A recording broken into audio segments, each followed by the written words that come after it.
வணக்கம் குழந்தைகளே. இன்றைக்கு தமிழ் வகுப்புக்கு எல்லாரும் ரெடியா இருக்கீங்களா? ஆர்வமா இருக்கீங்களா? சரி, இது வரைக்கும் நம்ம படிச்சுட்டு வந்த பாடங்கள் எல்லாத்தையும் நீங்க டெய்லியும் அத எழுதி பார்த்துட்டே இருப்பீங்கன்னு நான் நம்புறேன். ஓகேங்களா? இன்னைக்கு நம்ம அடுத்த வரிசை என்னன்னு பாத்துரலாங்களா? நேத்துக்கு எந்த வரிசை வரைக்கும் நம்ம பார்த்தோம்?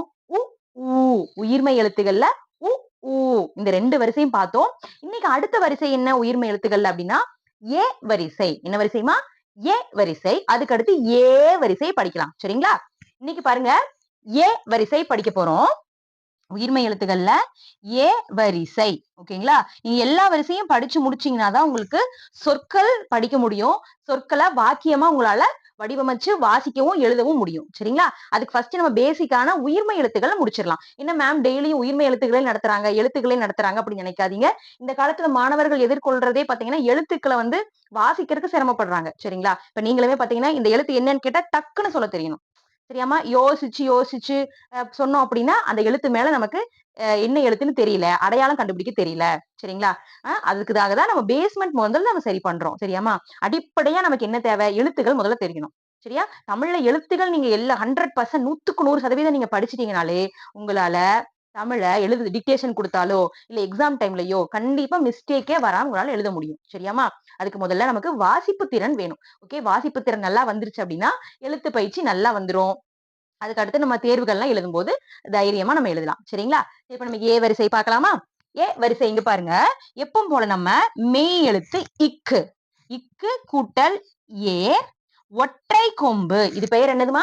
ஒற்றை கொம்பு. ஏ வரிசைக்கு என்ன வரும்? ஒற்றை கொம்பு போட்டதுக்கு அப்புறம் தான் இந்த எழுத்து நம்ம எழுதணும். சரியாமா? ஒற்றை கொம்பு போட்டதுக்கு அப்புறம் தான் இந்த எழுத்தை நம்ம எழுதணும். இப்ப உச்சரிச்சு பாருங்க. கே. இது எப்படி உச்சரிக்கணும்? கே. அடுத்தது பாருங்க, இங்கு. இங்கு கூட்டல் ஏ ஞே. இங்கு கூட்டல் ஏ ஞே. அடுத்தது இச்சு கூட்டல் ஏ சே. இச்சு கூட்டல் ஏ சே. அடுத்து பாருங்க, இச்சுக்கு அடுத்த மெய் எழுத்து இஞ்சு கூட்டல் ஏ ஞே. இஞ்சு கூட்டல் ஏ ஞே.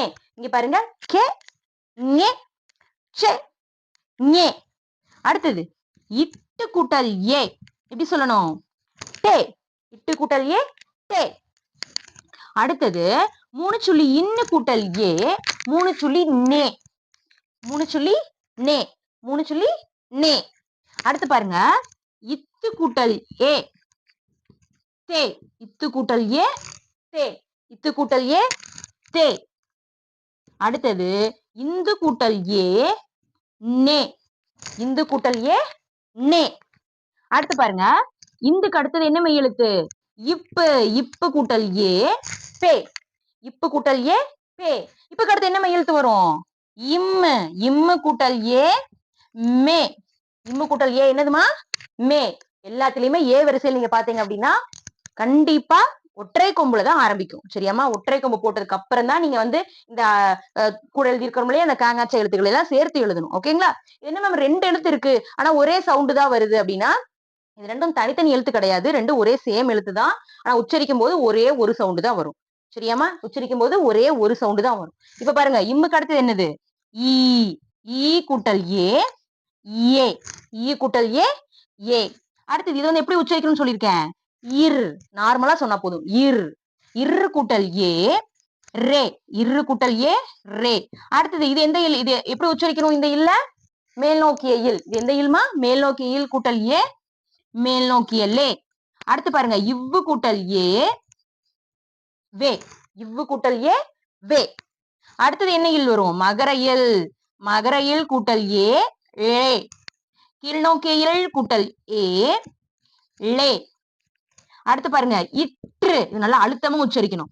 இற்று கூட்டல் ஏ ரே. அடுத்து பாருங்க, கடைசியில் என்னது? 2 சுழி இன்னு கூட்டல் ஏ 2 சுழி நே. சரியாமா? இவ்வளவு நேரம் இப்ப என்ன வரிசை நம்ம படிச்சிருக்கோம்? ஏ வரிசை படிச்சிருக்கோம். ஏ வரிசைனாலே கண்டிப்பா அது ஒற்றை கொம்புல தான் ஆரம்பிக்கும். சரிங்களா? ஏ வரிசைனால அது எப்பவுமே ஒற்றை கொம்பு. ஓகேங்களா? அது நல்லா ஞாபகம் வச்சுக்கோங்க. ஓகே, ஏ வரிசையில எழுத்துக்கள் அப்படின்னாலே ஒற்றை கொம்புல தான் அது ஆரம்பிக்கும். சரியாமா? இப்ப ஏ வரிசை எல்லாருக்கும் புரிஞ்சிருச்சு இல்லையா? இப்ப அடுத்தது ஏ வரிசை. அடுத்து என்ன வரிசை படிக்க போறோம்? ஏ வரிசை. அது ரொம்ப ரொம்ப ஈஸி. இப்ப நம்ம ஏ வரிசைக்கு ஒற்றை கொம்பு போட்டோமா? இப்ப ஏ வரிசைக்கு நம்ம ரெட்டை கொம்பு போட போறோம். சரியாமா? என்ன போட போறோம்? ரெட்டை கொம்பு போட போறோம். இப்ப இங்க பாருங்க, எப்படி எழுதணும் அப்படின்னா ரொம்ப ரொம்ப ஈஸி தான். ஏ வரிசை ரெண்டுமே வெரி வெரி ஈஸி தான். சரிங்களா? நம்ம எழுதும் போது நம்ம கவனமா எழுதணும். அவ்வளவுதான். இங்க பாருங்க. மற்ற மெய்யெழுத்தெல்லாம் அப்படியே இருக்கு. இங்க பாருங்க. ஏ வரிசை. ஓகேவா? ஏ வரிசையில இங்கேயும் மாத்துறோம். ஏ இக்கு கூட்டல் ஏ. இங்க பாருங்க ரெட்டை கொம்பு எப்படி போடணும். இப்படி அழகா இப்படி வளைஞ்சு போடணும். இந்த ரெட்டை கொம்பு. சரிங்களா? இப்படி டபுள் 2 தடவை வரணும். அப்புறம் எப்பவும் போல நம்ம போடுவோம் இல்லையா? இப்படி. இக்கு கூட்டல் ஏ கே. இக்கு கூட்டல் ஏ கே. அடுத்து பாருங்க. இங்கு கூட்டல் ஏ ஞே. இங்கு கூட்டல் ஏ ஞே. அடுத்து பாருங்க. இச்சு கூட்டல் ஏ சே. இஞ்சு கூட்டல் ஏ ஞே. இஞ்சு கூட்டல் ஏ ஞே. இட்டு கூட்டல் ஏ டே. 3 சொல்லி இன்னு கூட்டல் ஏ. இங்க பாருங்க ரெட்டை கொம்பு போட்டுதான் போடணும். அது மறக்கவே கூடாது. நே. இன்னு கூட்டல் ஏ நே. அடுத்து பாருங்க. இத்து கூட்டல் ஏ தே. அடுத்தது இந்து கூட்டல் ஏ நே. இப்பு கூட்டல் ஏ பே. சரியா? இப்பு கூட்டல் ஏ பே. அடுத்து பாருங்க. இம்மு கூட்டல் ஏ மே. மே. அடுத்தது ஈ கூட்டல் ஏ ஏ. இரு கூட்டல் ஏ ரே. இப்ப நான் சொல்லிக்கிட்டே நான் எழுதுறனோ அதே போல நீங்களும் என்ன செய்யணும் அப்படின்னா நோட்ல எழுதும் போதே சொல்லிக்கிட்டே எழுதணும். ஓகேங்களா? நீங்க எவ்வளவு பெரிய கிளாஸ் போனாலுமே வந்து நீங்க சொல்லிக்கிட்டே எழுதுனீங்க அப்படின்னா உங்களுக்கு கவன சிதறல் வராது. கவன சிதறல் அப்படின்னா என்னதுன்னா அதாவது டைவர்ட் ஆகி போறது. நம்ம எழுதிட்டு இருப்போம் நம்ம கவனம் ஃபுல்லா வேற எங்கேயோ இருக்கும். சரியாம்மா? அதனாலதான் நான் எப்பவுமே நான் கிளாஸ்ல எழுதி போடும்போது சரி அப்படிதான். நான் எழுதி போட்டு நானும் சொல்லுவேன். நான் சொல்லிக்கிட்டே எழுதுவேன். என் ஸ்டூடெண்ட்ஸும் சொல்லிக்கிட்டே எழுதுவாங்க. சரியாம்மா? சோ அதனால நீங்களும் அதையே ஃபாலோ பண்ணுங்க. இந்த ஒரு ஸ்மால் க்ளூ உங்களுக்கு. சரிங்களா? டிப்ஸ். அடுத்தது இவ்வு கூட்டல் ஏ வே. மகரையில் கூட்டல் ஏ மகரலே. கீழ்நோக்கியில் கூட்டல் ஏ கீழ்நோக்கியலே. இற்று கூட்டல் ஏ ரே. இன்னு கூட்டல் ஏ 2 சொல்லி நே. ஓகேவாமா? ஏ வரிசை ஏ வரிசை. ஏ வரிசை அப்படின்னா ஒற்றை கொம்பு மட்டும்தான் வரும். ஏ வரிசை அப்படின்னா ரெட்டை கொம்பு வரும். சரிங்களா? சோ இவ்வளவு நாள் வரைக்கும் நம்ம அ ஆ இ உ ஏ ஏ வரிசை வரைக்கும் படிச்சிருக்கோம். சரிங்களா? சோ இந்த ஏ வரிசை வரைக்கும் நீங்க இதுல தொடங்கக்கூடிய சொற்கள் எல்லாம் நம்ம அடுத்த கிளாஸ்ல படிக்கலாம். சரிங்களா? ஏன்னா எழுத்துக்கள் தெரிஞ்சாதானே நம்ம சொற்கள் படிக்க முடியும். சோ இந்த எழுத்துக்கள் எல்லாம் ஃபுல்லா நீங்க டெய்லியும் தமிழ் எழுத்துக்கள் எல்லாம் படிக்கும் போது எழுத்து கூட்டி வாசிச்சு பழங்க. இப்ப எடுத்துக்காட்டு இங்க பாருங்க. இப்ப வந்து இங்கேயே இருக்கட்டுமே இதே இருக்கட்டுமே. இது இப்படி இருக்கா? இது எப்படி நம்ம வாசிப்போம் ஃபர்ஸ்ட்? வ ரி சை. இப்ப சேர்த்து சொன்னோம்னா வரிசை. சரியா? சோ ஆரம்பத்துல நீங்க இப்படி படிச்சீங்க அப்படின்னாதான் ஓ இந்த எழுத்து இது இந்த சொல் அப்படின்னு தெரியும். நீங்க வந்து வேன் ஆரம்பிச்சாலே வேற ஏதாவது நம்ம சொல்லக்கூடாது. சில பசங்க எல்லாம் பாத்தீங்கன்னா புக் எடுத்து படிக்க சொன்னா மக்கப் பண்ணி வச்சுக்குவாங்க. லைனா இப்படிதான் வரும் அப்படின்னு சொல்லிட்டு. சோ மக்கப் பண்ணா அது மறந்து போயிரும். சரியா?